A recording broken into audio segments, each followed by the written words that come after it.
What's going on, guys? It's your boy Big Hero Chris back at you with another one. If you're new to the channel, go ahead and subscribe, give me a thumbs up, ring the notification bell, hit me up on Twitter, TikTok, the community post. You already know the vibes, man. I'm back at you with your Royal Rumble review. And I gotta say, like, going into this Royal Rumble, I was really excited because, you know, the matches look good. The men's Royal Rumble, I had absolutely no idea who I thought was going to win. I thought I knew, but I was wrong. I think a lot of us were wrong about this prediction for the men's Royal Rumble. The women's, a little bit different. Like, you kind of saw the writing on the wall, but the men's, I'm going to just go ahead and talk about that one. And the fact that the men's Royal Rumble was like really stacked.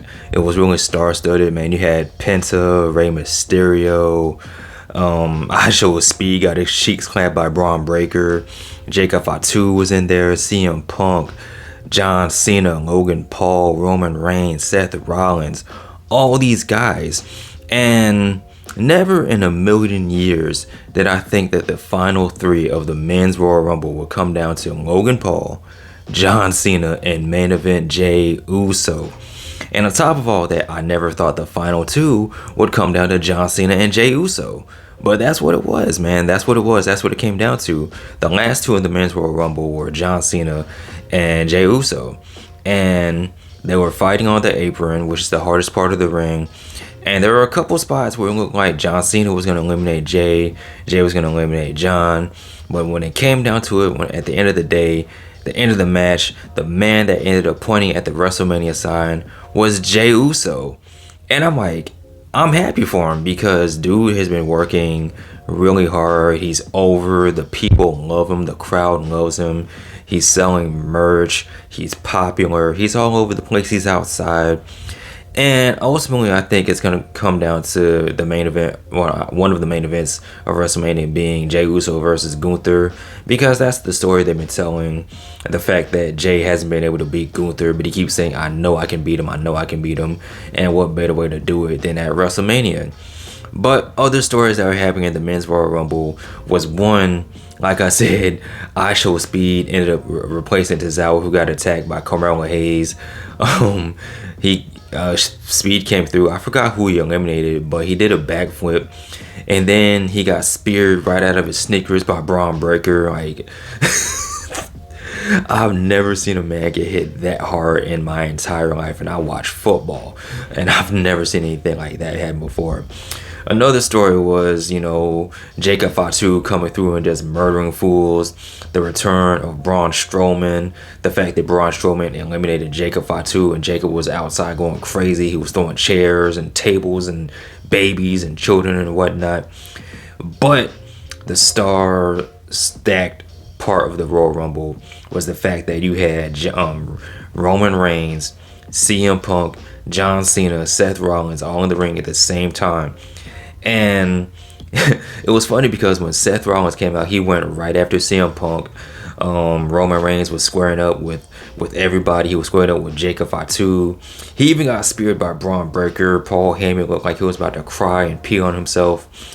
And on top of all that, you had Joe Hendry come out, and the whole crowd, it was like 70,000 people singing Joe Hendry's theme. He's doing the pose, he's slamming fools. Right after that, Roman Reigns comes out and he spears him and throws him over the top rope. So that was pretty funny. But it was cool to see Joe Hendry come out as TNA champion. The crowd reacting to him. He's getting a huge pop. But the tribal chief said, I don't care about none of this, and over the top rope. So that was pretty funny. You had moments between Roman and Seth Rollins, you know, going back to their Shield days, and the fact that Seth Rollins ultimately caused Roman Reigns the Undisputed Championship. And on top of that, like, while Roman and Seth were fighting, they both got eliminated at the same time. Logan Paul's out here eliminated AJ Styles, who made his return. CM Punk got eliminated by Logan Paul. So then you have CM Punk and Seth Rollins fighting on the outside. Seth Rollins stomped Roman Reigns twice. One time on the floor, another time in the steel steps. He's flipping off Paul Heyman. And it kind of looked like Seth Rollins turned heel a little bit because, of course, you know, the fact that he's attacking the tribal chief. people aren't gonna like that. The fact that he's attacking CM Punk, people weren't really feeling that either. So you had a little character shift from Seth Rollins. So a lot of people were saying that maybe it's gonna be a triple threat match: Seth versus Roman versus Punk, which I low-key wouldn't mind seeing. That would actually be a pretty fun match. But like I said, Jey Uso is the winner. He's going to WrestleMania. And as far as the women's Royal Rumble match goes, this was a lot of fun as well. Like, you had a whole bunch of returns and surprise people showing up. Nikki Bella showed up. Trish Stratus showed up. You had a whole bunch of women from NXT showing up and showing out. Roxanne Perez was in. She came in at like number 3, and she lasted all the way until the end of the Royal Rumble. You had the return of Charlotte Flair. A lot of people were speculating that Asian Lee was going to pull up. People were thinking Jade Cargill was going to come back. I was thinking Becky Lynch was going to show up, and we were all wrong about all 3 of those things happening. And on top of that, during the Women's Royal Rumble, you had Jordynne Grace pull up.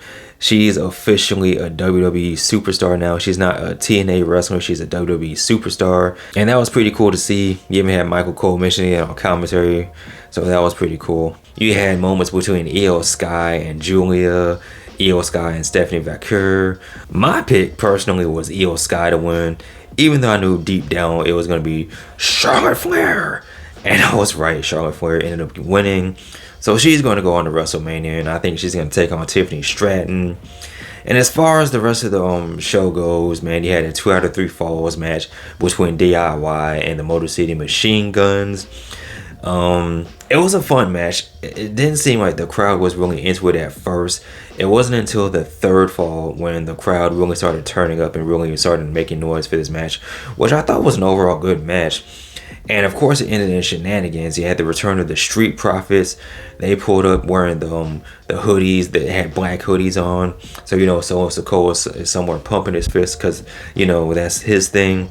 Angelo Dawkins pulled up. He's hitting people with crutches.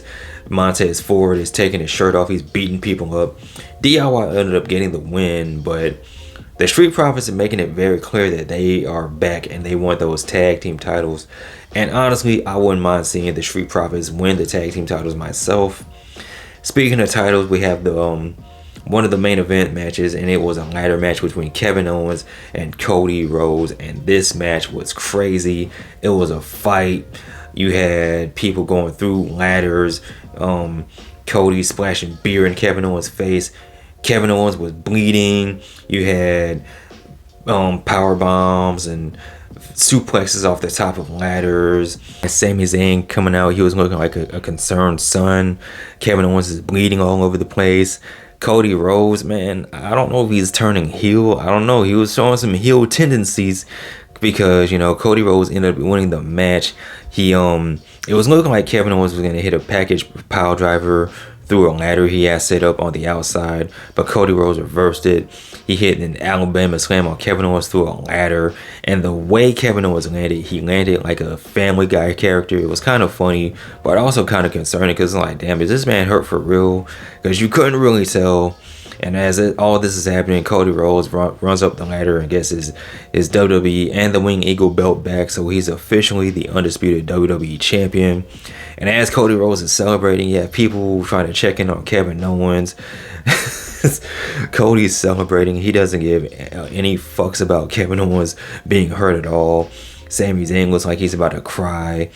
And then even though Cody was looking like he was about to leave, he comes back and he stands on top of the table and he's holding up his championships as Kevin Owens is bleeding to death. I'm like, yo, what is going on? So I don't know, man. It looks like we have some heel turns happening with maybe Sami Zayn, possibly Seth Rollins, even Cody Rhodes. We got some character shifts going on with those 3 men. And we had an overall fun Royal Rumble from both the men and the women. I enjoyed it a lot. But what did you think of the Royal Rumble event as a whole? Let me know in the comment section below. Of course, as always, like, comment, and subscribe. You guys take care. Bees, I'm out. Peace.